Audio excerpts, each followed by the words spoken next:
Now, without further ado, the second game is already underway, so I'm going to quickly send over to the caster stage, to our beautiful, sexy, talented casters, Max and D2.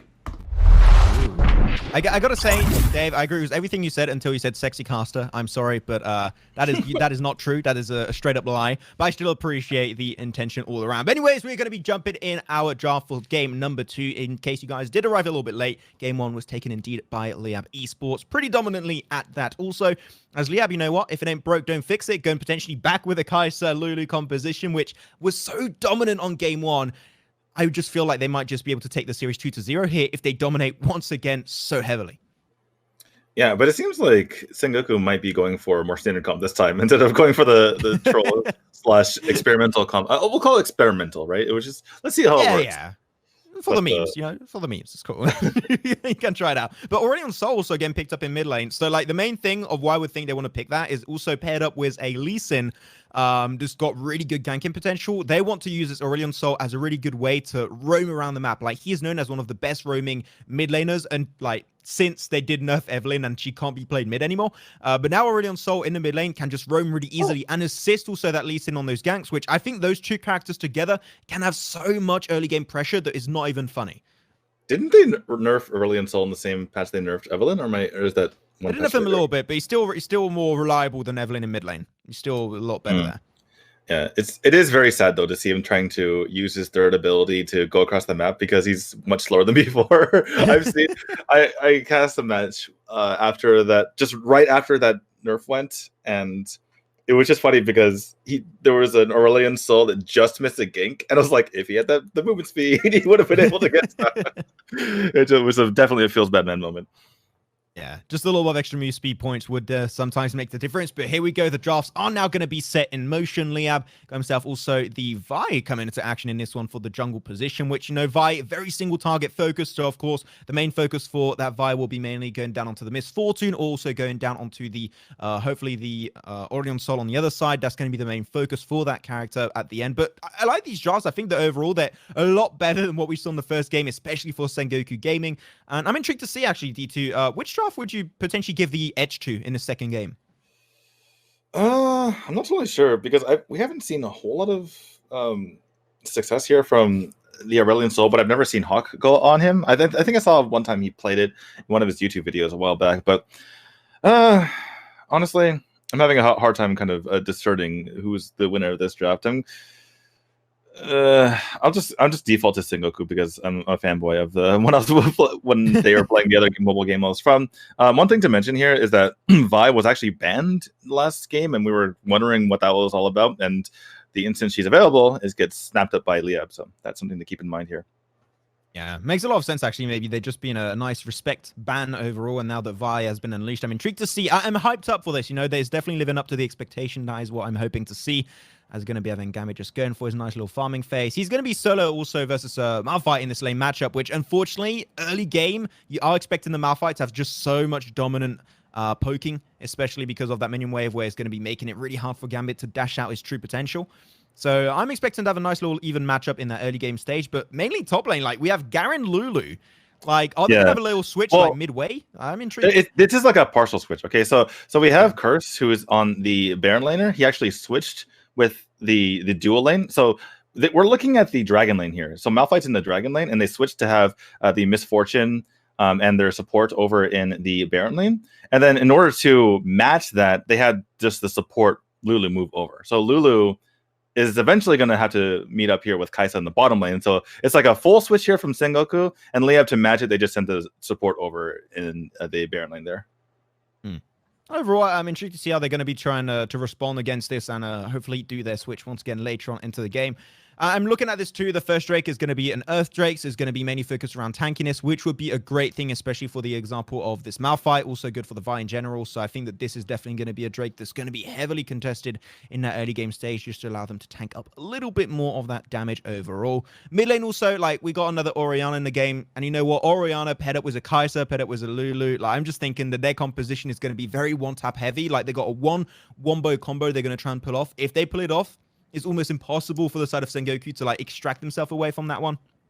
But I want to see how that late game stage is going to be looking out to be, as now they're going to be shoving that mid lane once again, and that's going to allow Aurelion Sol now to roam around the map and try and be of assistance. But unfortunately, no side lanes currently are available for ganking. Yeah, in general, as far as an overall game style here or play style, Sengoku really likes to just play conservative and take their advantage when they can. Looks like we have a bit of a gank here, and let's see how this turns out. Yes, slow of the MF2 and ultimate to come on through. Pulverize comes out, and is indeed the ultimate does what it's supposed to do, which is pulverize the composition. That's going to be one easy pickup for them all around. And the turret might pick up 1 or 2 or even potentially the entire tower, but that's going to be some extra plate gold coming their way, which is definitely going to make matters easier for them. But top lane, we've got a big fight happening. Also, as I said, Aurelion Sol going to try and roam around, but BRAWL way too far away from that fight entirely to join it. As here we go, a galaxy of stuns comes on through, picks up a kill onto the Vi. As now it's time for them to disengage, but unfortunately BRAWL can't take the Orianna head on and will have to retreat. But still, that's 1 kill pickup, worth it in the long run. Yeah, really well done here by Hawk, rotating over. He saw that his team was getting pushed in onto their turret. He's like, okay, I'm coming. Gonna help you guys out, and made sure that happened. And this is what I really like about Sengoku, though. They're just, they know when to get aggressive, even though they're most likely going to be conservative, right? But they're really good at kind of predicting the rotation patterns of their opponent. So Liyab goes for aggression, and Sengoku's already there matching them, which is obvious. This is why they were able to kind of halt their aggression there from Liyab. Yeah. I'm also seeing in the Trovo chat, by the way. Definitely want to go join that one up at trovo.live/AssassinDave.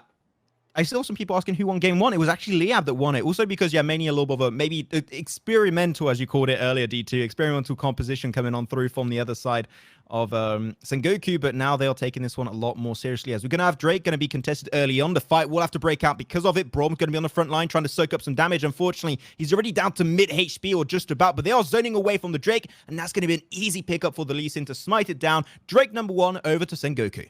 Yeah, Sengoku does this all the time. They just kind of let the other team start the Drake, and then they just waltz right in, and then the other team, it's hard to get good positioning when you're trying to juggle the Drake and the fight, and Sengoku just kind of, with their aura, they just kind of nudge them away, like, you guys can just get out. Get out of here. Skedaddle. Everyone's going to pick this up. So very well done by them. And Liyab just giving them a lot of respect, honestly. I think I was expecting Liyab to kind of play a little more aggressive, a little more risky, because I feel like Sengoku's just rock solid, right? They're always going to be like 8 out of 10, 9 out of 10. And you got to play better than that, or, catch them off guard a little bit. And Liyab is, thus far this game, playing pretty conservatively, I would say.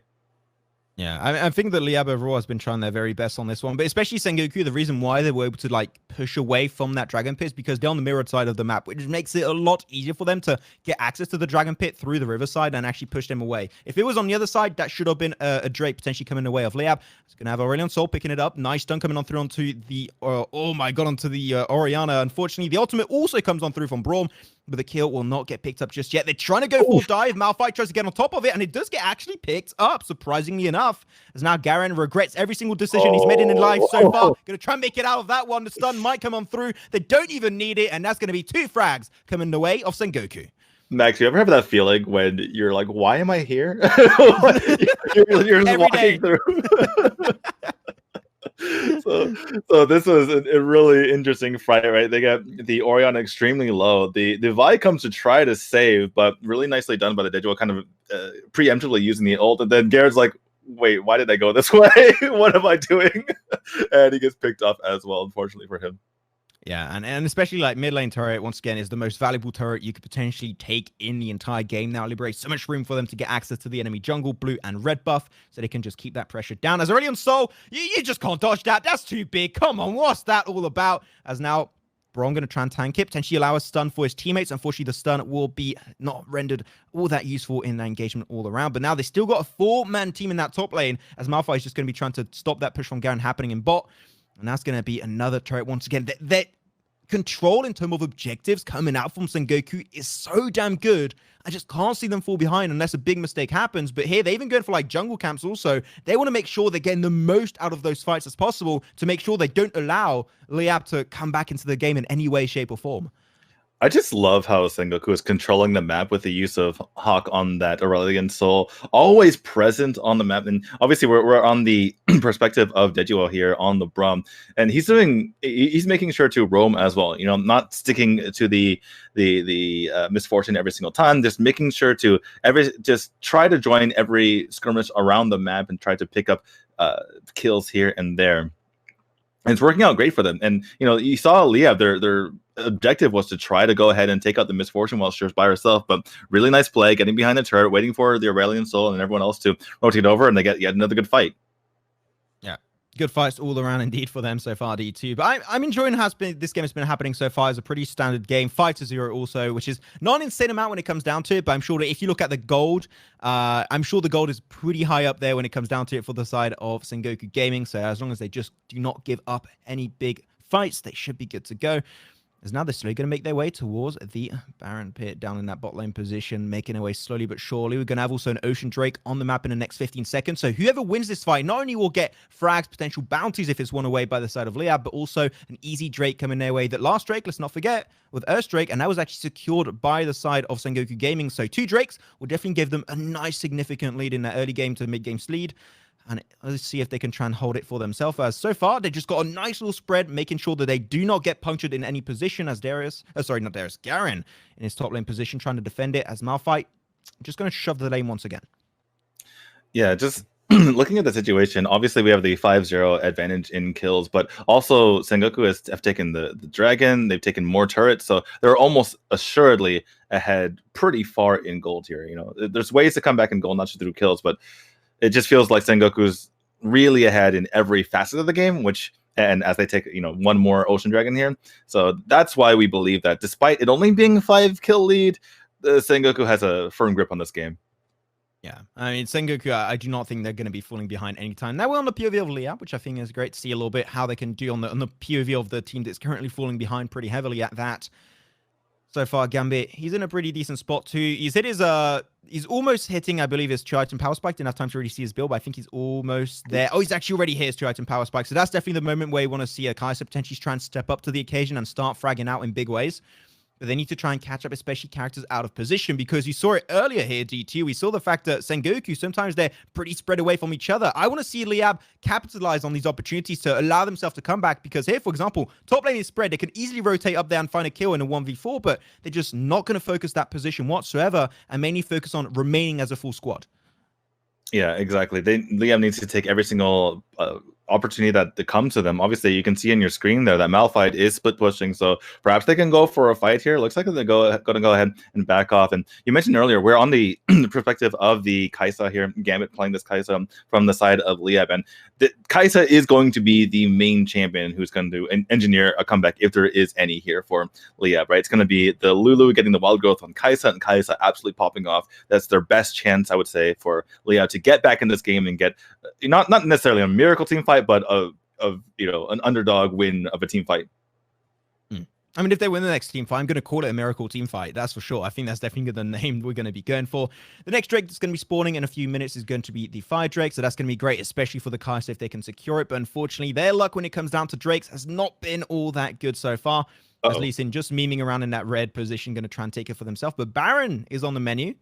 Misfortune. BRAWL going to come around. Not going to do too much. Potentially putting down some information, some scouting to make sure that no one is going to try and take a sneaky Baron all around. But bot lane is going to be having Garen and also Malphite taking a little bit of a back and forth fight all around. But here might be an opportunity for them to take the engagement as a 4v4 towards the Baron pit. Yeah, exactly. There's two actually in the opposite lane here. We're switching over to Sengoku, but you see there's four. Excuse me, there's actually 4 here for Sengoku. I thought there was 2 over in the top lane. Perhaps there was a teleport over. Perhaps I missed it wrong. Looks like an engage coming up, though. And Malphite going to be going for a nice engage. Unfortunately, not on the best of targets. That's not going to be working out too good. It's now turned into a 5v5 as they're going to try and hold it under tower. Pulverize coming on through from the Misfortune. Unfortunately, non-ultimate known for his damage, mainly as just zoning. But now they pick some really good damage, putting so much damn pressure on the side of Liyab. This would be a great call for Baron. And as I say that, they're indeed going to go for the Baron because they can't afford to take it. And also, Garen is in that Drake lane position in top. They just can't contest it 5v4. And they're just like, that's an easy Baron for us. We can't lose it. BRAWL making sure they don't get close and can't steal it. That's the Baron picked up for them as a 5-man squad. Now they have to push these lanes, these second lane turrets in every single position, especially mid. If they can pick that one up, that's going to liberate even more room for them. They are in such a good spot right here, D2. It's so funny how one little piece of information can trigger something, right? You mentioned the Garen in the opposite side of the lane. Yeah, they're probably going to be poking at the Baron, but it's possible that they could have, been half zoning out other members, trying to see where they are, kind of scouting, right? But once they saw the Garen, like, oh, okay, we're going in. The only person who's going to zone out is the Dejiwo on the BRAWL, and everyone's full in on the Baron. They take it nice and easy. Just little pockets of information like that. People at home, you gotta pay attention, right? If you show yourselves on the map at any point, the other team could immediately take advantage. Yeah, I mean, it's vision control. You got to make sure that the moment you're visioned out by minions or a ward or like anything that is going to be of enemy, basically what is an enemy, will give information over to the other side. So you've got to be very cautious about that. And unfortunately, that Garen, I do think also did a mistake. Like the moment that you knew they were low and Baron was up, you should have known that if I move away, they're going to get that information and they're going to go for the global objective, which they did end up doing. And now on top of that, they even get a Drake, which is such good play coming out from Sengoku. Their objective control is absolutely top-notch, as unfortunately, it's not top-notch, is that bot lane position where, unfortunately, they're going to be losing one of their teammates. As Cleven C is just taken over. It might be That's going to be the Malphite taken down. But now they're getting turrets. Like they got a top lane turret. They got also a mid lane turret potentially. They're going to be also catching out of position. This player is going to be the Orianna, I believe. And she's going to be able to survive the encounter a little bit longer. That's fine. But she did have to pop the overgrowth, which is unfortunately an ultimate that you mentioned earlier, DT. You want to mainly keep up for this Kai'Sa. Yeah, exactly. And that's the second over a wild growth. I think is it wild growth or overgrowth? Anyway, Lulu's ultimate. You know what? I'm gonna believe every word you say. Okay. Okay, I think it's wild growth. I might be wrong. But the Lulu. So the wild growth goes onto the Orianna there. Previously, it went onto the Vi in the failed team fight that led to the Baron. So second time in a row that that ultimate's basically been ineffective. And they're like I've said, like you kind of agree with, they need to have a good fight and have that go on the Kai'Sa and Kai'Sa to pop off. And even though they got a kill, the kill led to 2.5 to 3 turrets, including an inhibitor turret up top. So that's kind of worth it if you're Sengoku here. Unfortunately for Liyab.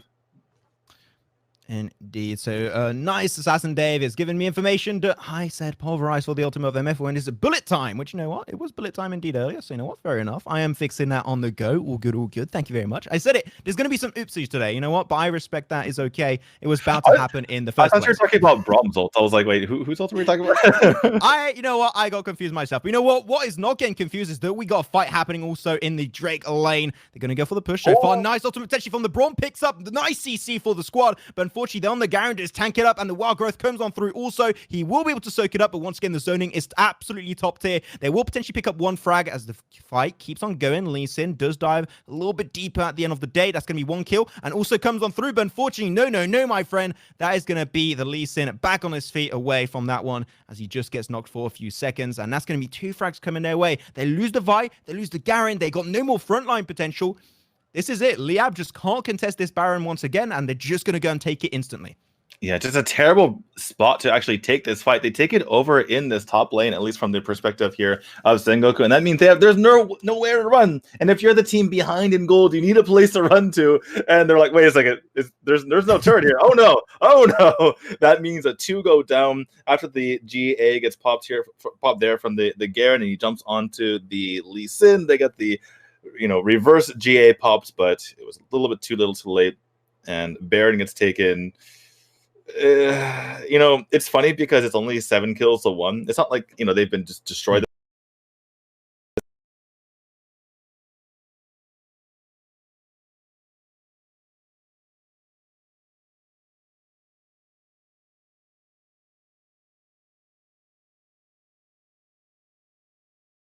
A little bit technical issues here, but don't worry, we're reconnecting. They saw at one point that there was a Garen display where they took a Baron. They saw that they were out of position in the Drake lane. They used that way to engage a fight and get great BRAWL ultimate to initiate and then end up the fight in a really, really big lead with 2 kills coming their way.